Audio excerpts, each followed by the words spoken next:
Today I get to talk about my father.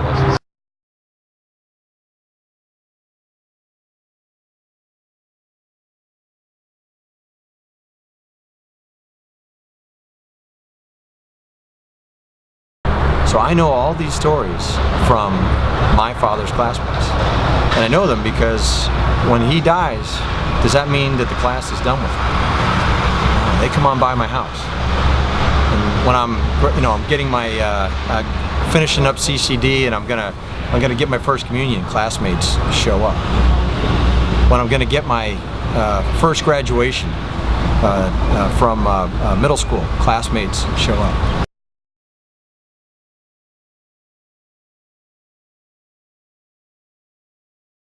You know, one of the biggest things with Emily was that there's no obstacle that you can put in front of me that I cannot overcome.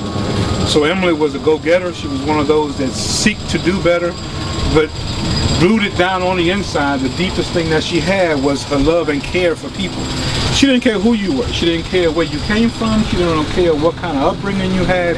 If she was able to help you become better than what you were, then she would do that. And like my wife was saying, she didn't look for any accolades or anything because her rewards will come later on.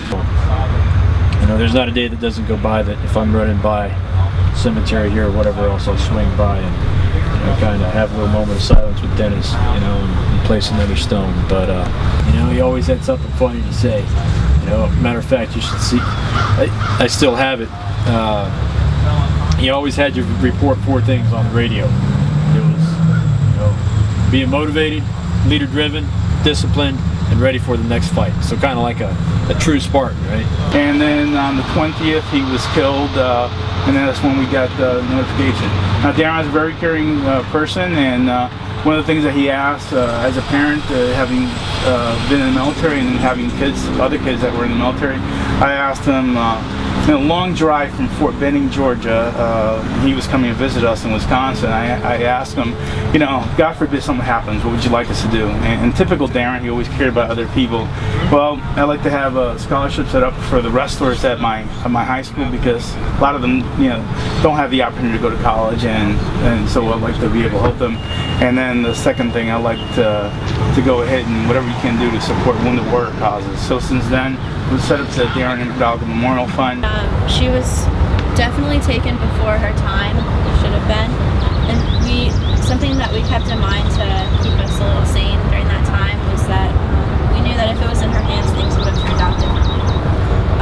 And so some things that people would use to describe her is that she's a signal officer, soldier, sister, aunt, daughter, wife, mom. She was a swim coach to my brother and I when we didn't have one. She was a mentor for cadets, a youth group advisor, a leader for her triathlon group, a leader for her run group, the OR for the swim team when she was here as the RTO. And then one of her classmates, Michelle Foote, said, "I was looking forward to you wearing stars, not living amongst them much too soon." Just take some time every now and again, kind of get to know them, read a little bit about them, because I guarantee you, the only way that their legends will continue on is if you do exactly that. All right?